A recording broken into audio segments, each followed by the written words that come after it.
Oh, no problem, brother. Lex, how you doing, brother? Hey, you okay? How's things? Good, good.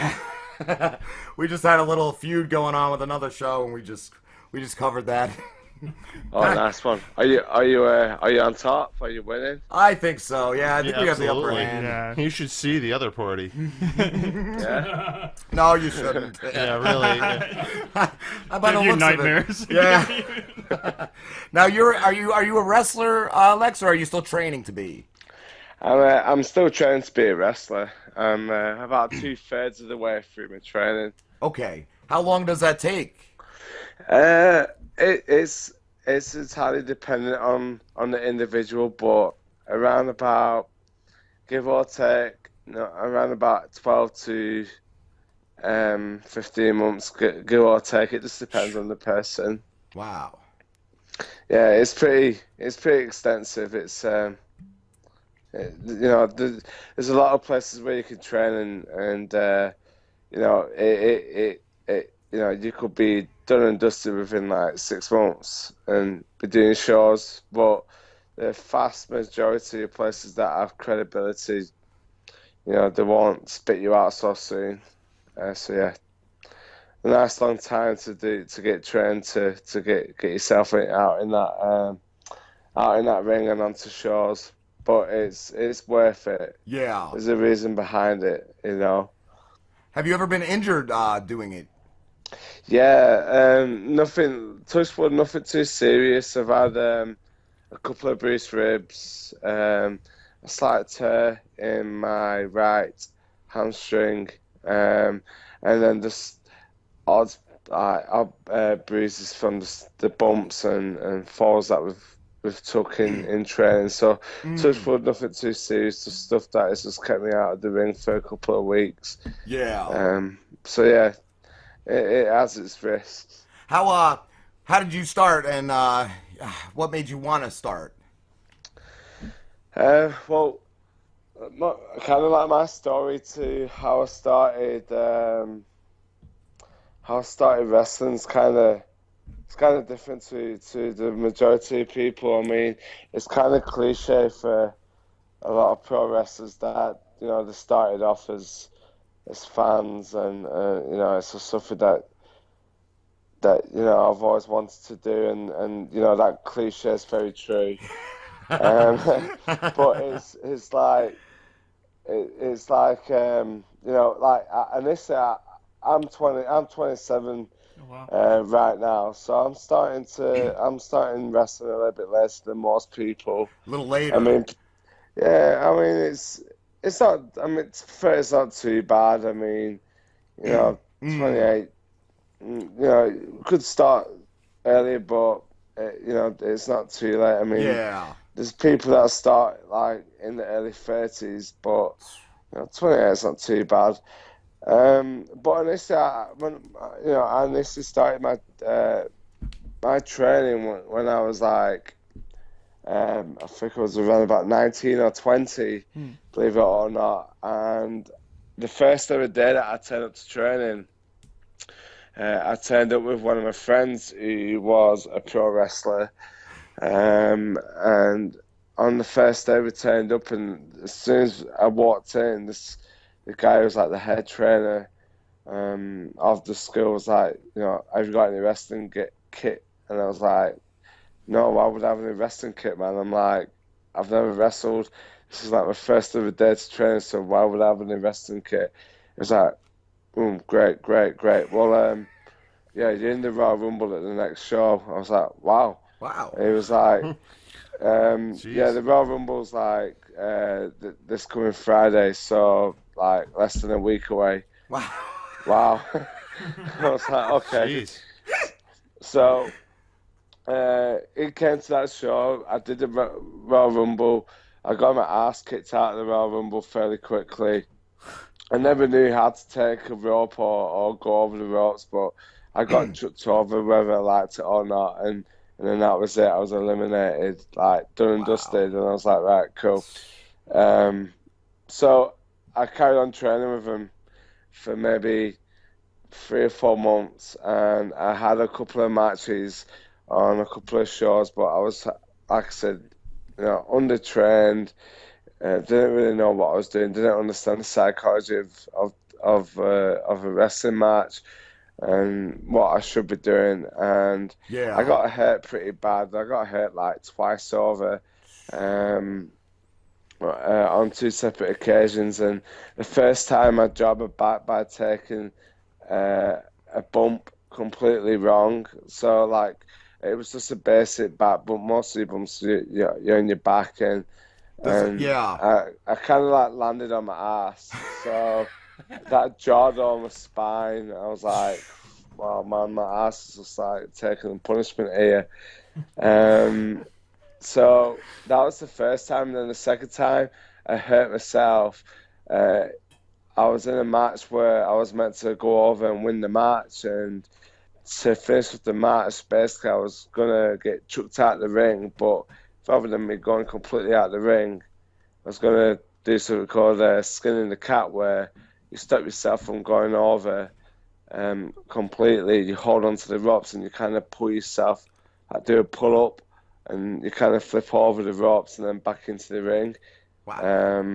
And I think I was like meant to clothesline or spear or do something to the guy that I was in the ring with and pin him, because I basically took that rope too hard and didn't really realize how elasticated these ropes were, because I only hide this ring, and I went over the ropes didn't really take my weight too well, so when I went over, I smacked the lower portion of my back into the ring apron, Ooh. which ended up bruising my both my kidneys in a real Oh, bad way. Shit. wow. I was going to And ask if the ropes were real hard or if they were real, if they gave a lot.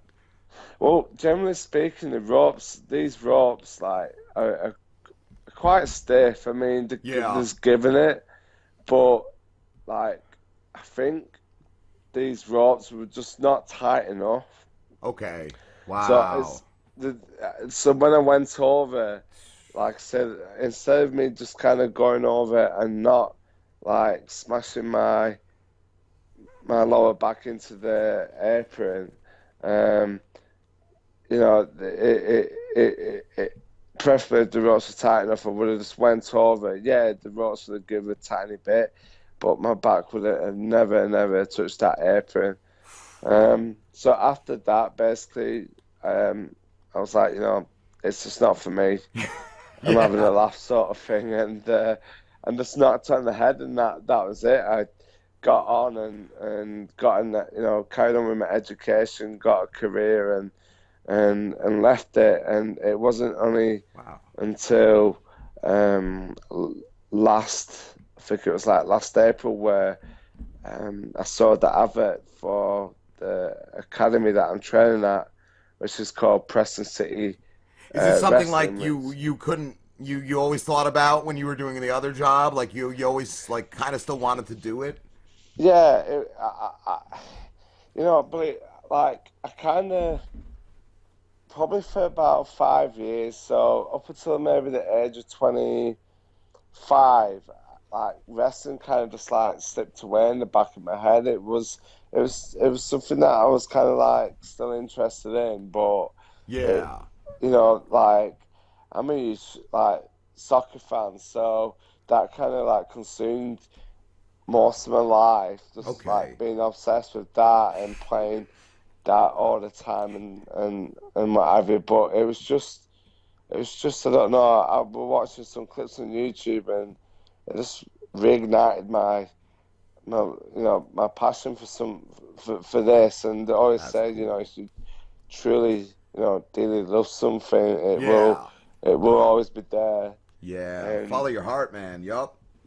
yeah, that's it. Who were your who were your idols in wrestling growing up? Um well I would I started watching wrestling in like the late 90s, so around about 98, 99, and I would Yeah. say like probably like like Stone Cold Steve Austin, because it's so prominent. It was so prominent on the TV screen. The Yeah, Rock. The Rock was awesome. Yeah. Yeah, Even, I mean that guy was just unreal. I mean the stuff that guy says and what he says in that microphone is just Yeah. unbelievable. It's just like a natural born entertainer. I Yeah. mean, let's face it. I mean, the guy's making like millions of dollars, like making movies and what have Right? you, and that is all just stemmed from his from being a wrestler and being so talented and being such an entertainer. I would say them two are probably my biggest like influences, definitely. Um, to a lesser extent, maybe like Chris Benoit. Yeah. You know, he's someone that I really, really enjoyed watching. Booker T as well. He's someone else Oh yeah, Booker T. that I liked. Fuck yeah. So they're the four wrestlers that I would say that I could definitely say they're the people that cultivated me as well as everybody else that watched wrestling at the same time as me. Yeah. What was your other job, if you don't mind me asking? Yeah, sure. Well, it still is my job. It pays the bills whilst I'm training. I'm a personal trainer, so Oh, I'm a self-employed personal trainer. that's cool. I basically own a small studio in Preston, Awesome. and I'm a freelance trainer. So, in other words, people can come to me, or I could go to them and train them. I've been doing that now, going on about 5 years personal training, and I've been in the health and fitness industry for over 9 years. So, Wow. That's awesome. that's kind of that is one of the things. I must admit that kind of that definitely does take your mind away from something is your job. When you're too busy making money with your job and having a good time doing it, it's something that you just get completely consumed with and nothing else really matters too much. So that's what my current job is at the moment. That's cool. What have you ever done any other fighting besides like wrestling? Did you do any MMA style fighting or anything like that? I did a bit of freestyle wrestling when I was at primary school. There was a club about 20, maybe 25 miles away. I didn't wrestle for school. I wrestled for this club. It was basically a freestyle amateur wrestling club that I went to. I was there probably from the ages of 10 till about 15. And that's pretty much it. That's as far as combat goes. That is like as extensive as it gets, really. Yeah. I'm afraid for somebody that is meant to be trained, a combative sport, I'm not a very combative person. I'm probably a weak ass fighter, to tell you the truth. But Yeah, you sound really laid back, dude. you got to be. You got to be. You have to be, honestly. But yeah, no, that's it. That's what I used to do in regards to fighting. But I mean, I guess that set me up for good stead in professional wrestling, because you still need to know how to wrestle, even though it is, as a lot of people like to say, fake and predetermined. So But it still hurts getting thrown around the ring, right? yeah, I mean, them wrestling rings that you're bouncing about in, Yeah. they're just like regular boxing rings or kickboxing rings, but there's just a tiny bit more give. Because you've got an articulated coil underneath the ring, like a shock absorber. It just looks like a huge suspension spring that you would have in like a massive car or something like that. And that is pretty much what it's taking and absorbing all the impact So when you take a fall in that ring, you feel that fall, but it's not in regards to like it being compared to something. The best way of comparing it is, I would say, it's like falling on like on a spring floor, like in a gymnastics hall or something like that. So yeah, these rings hurt. I mean, even the ropes hurt. I mean, if you're running into the ropes, especially when you do it for the first time or you've not done it in a while, you end up with bruises from the ropes. So there's every single part of that ring isn't designed to make you feel good about yourself. Anyway, you feel slightly violated by the time you're done with it. so yeah. But anybody that says that a wrestling ring is like a bouncy castle, then they're only lying to you. And they're lying to you. Shit, I tried the backyard wrestling once when I was younger, man, and I got the wind knocked out of me. A couple of my buddies like power bombed me into a table, and dude, I couldn't breathe for a minute. It was fucking. I didn't know how to take the fall. I was like, fuck, man, this sucks. Oh, it's nasty. Yeah. I tell you what, you can't fake gravity. I mean, that's it. Yeah. You just can't fake it. If your ass is up in the air, you can guarantee that within a split second or two, you're going to be on your back very shortly. Yeah. Gravity doesn't give two shiny what. So it's just going to slam your ass right down. And it's it's definitely something that you can't fake. So it hurts a hell of a lot.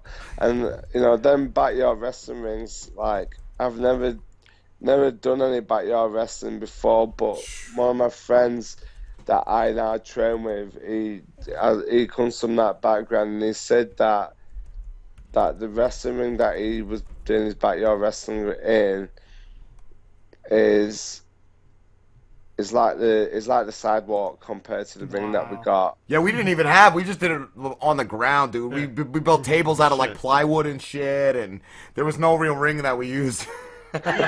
Me and my friends used to just do it in a garage, and it was actually funny. Wow. We had this on the cement. Yeah, basically. Wow. But Shit. we had this one kid who his signature move was he would just hold you down and fart in your face until you gave up. That sounds like He would win all Rikishi. the time. Rikishi. Oh man, I remember Rikishi.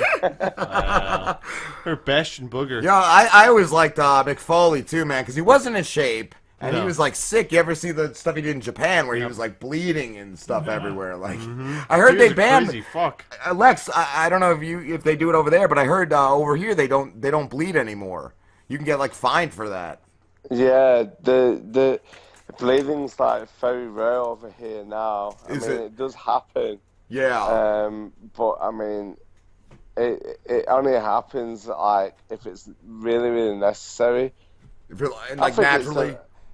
yeah, I think bleeding. I tell you what, bleeding. Like there's something like I can't really describe it. It's just like something appealing about bleeding. Watching it as a wrestling fan, like you see, like Stone Cold Steve Austin had a match against Bret Hart, like in the mid-90s, and the guy got busted open, and like from what I can remember, like it was in the sharpshooter and his face was just dripping with blood, and it's such a spectacle seeing this guy's face just like covered in his own blood, and you just think to yourself, wow, this guy's like an absolute like warrior.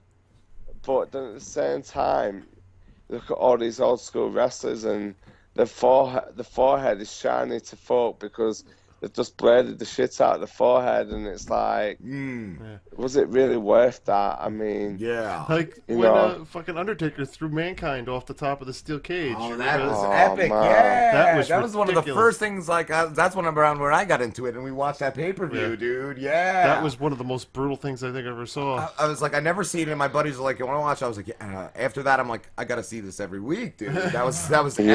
epic. Wow, that was unreal. That I mean, I remember when was it Owen Hart? When Owen Hart died, that was crazy, dude. It was crazy as well. That was during a Yeah. pay-per-view. Holy shit.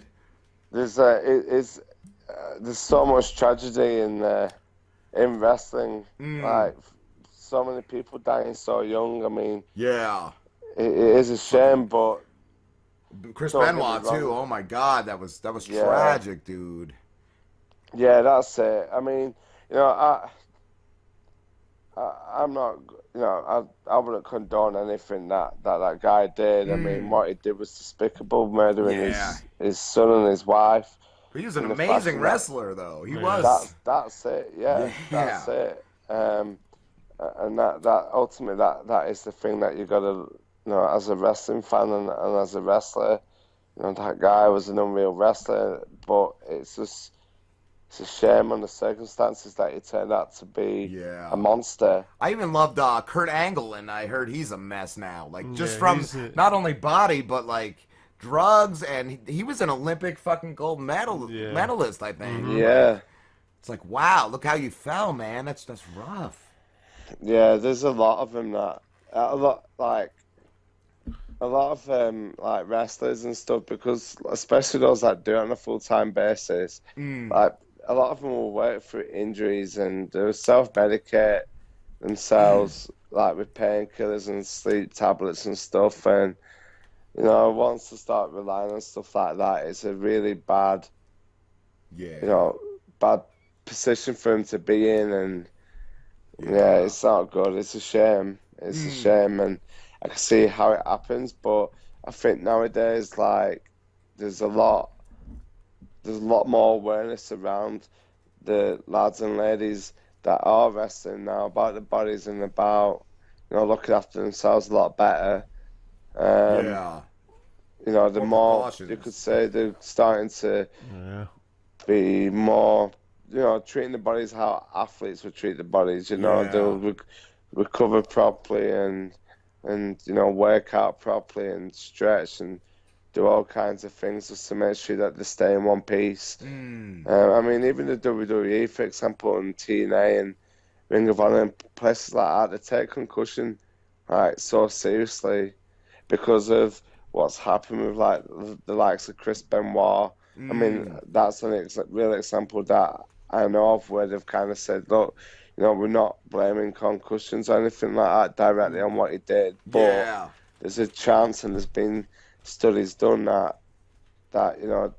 um, you know, post concussion care, you know, should have existed at the time, and it didn't, and Mm. potentially this is what's led to this guy, you know, snapping, Yeah. you know, completely snapping out and doing what he did. So I'm glad that the business has moved on that way because now I'm getting into the business. You know, Yeah. I'm hoping to get like at least 20 years out of this, Yeah. and Yup. you know, I want to make sure I get 20 years without hurting myself or hurting anybody else, and you know, looking after myself and I think it's probably the best time to join the business for that reason alone. That's cool, dude. Shit, Lex, so we gotta wrap this up, dude. But where can everybody find you? Yeah, everyone can find me on Twitter, which is Lex Briscoe, Okay. which is Lex, then Briscoe Briscoe. I'm not on Facebook or anything like that, so it's just on the Twitter. Okay. Um, so yeah, if you follow me, unless you're, you know, an absolute arse or something like that, then I'll probably follow back as well. So yeah, that's how you can find me. Awesome, dude. Thank you so much for talking to us. Yeah, you're welcome. It's been my pleasure. Cheers. Us too. Take care. Cheers, brother. Take care, Take Lex. care. Thank you. Okay. Bye now. Bye. He was cool. Yeah, he was. Very cool. And that's again, that is the Lex Briscoe on Twitter. Briscoe. All right, guys, we're going to a break. We'll be back.